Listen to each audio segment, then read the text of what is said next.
dahulu ilmu itu belum ada namanya. Kenapa? Bagaimana dengan kenapa? Nggak tahu. Cari tahu dong. Kenapa? Karena kamus berjalannya masih ada. Siapa itu kamus berjalannya? Ada tahu? Penyebab belum.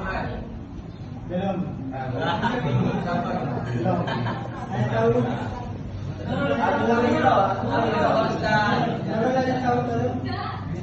Kamus berjalannya adalah Nabi Muhammad Sallallahu Alaihi Wasallam. Jika sahabat mempunyai permasalahan atau ada satu ayat yang kurang dipahami, maka sahabat tersebut akan pergi ke Rasulullah untuk bertanya apa maksud ayat tersebut.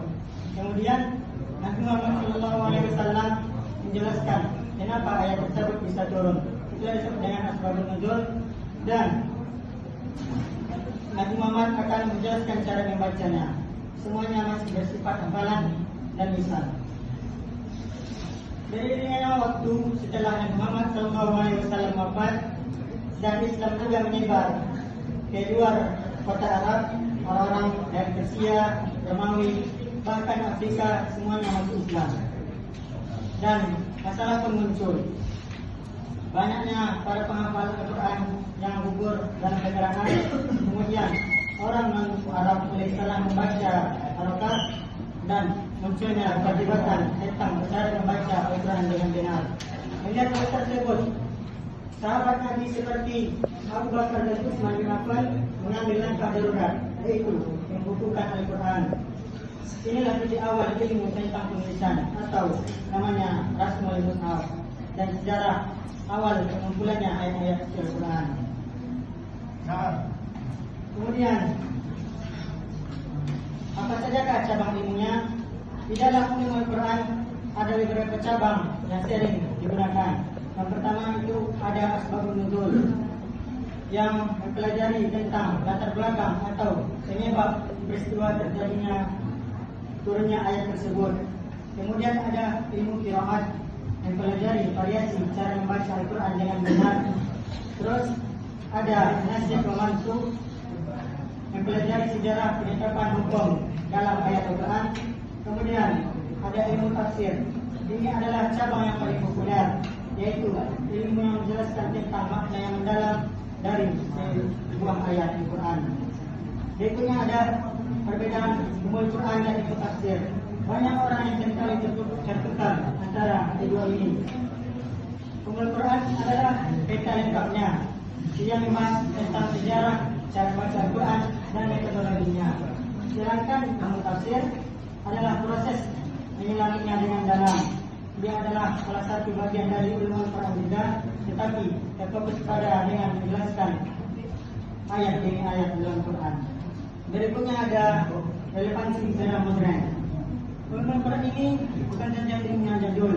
Sejarah ilmu ini dikembangkan untuk menjawab tantangan dari zaman sekarang. Contohnya di dunia digital,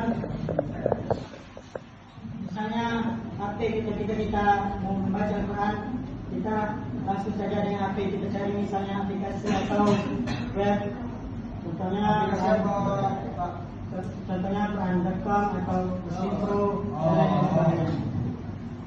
Berikutnya ada pendekatan ilmiah yang mengaitkan Al-Quran dengan contohnya ilmu sains, sosiologi dan psikologi.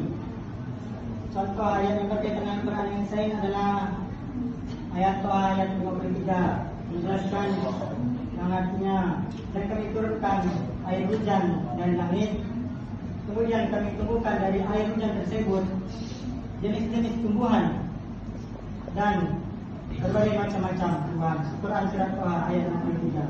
Kemudian ada pendekatan ilmiah ayat Al-Quran tentang sosiologi, yaitu tentang Al-Quran ayat Al-Hujurat ayat 13. Artinya, dan kami jadikan kamu berbangsa-bangsa dan bersuku-suku agar kamu saling mengenal.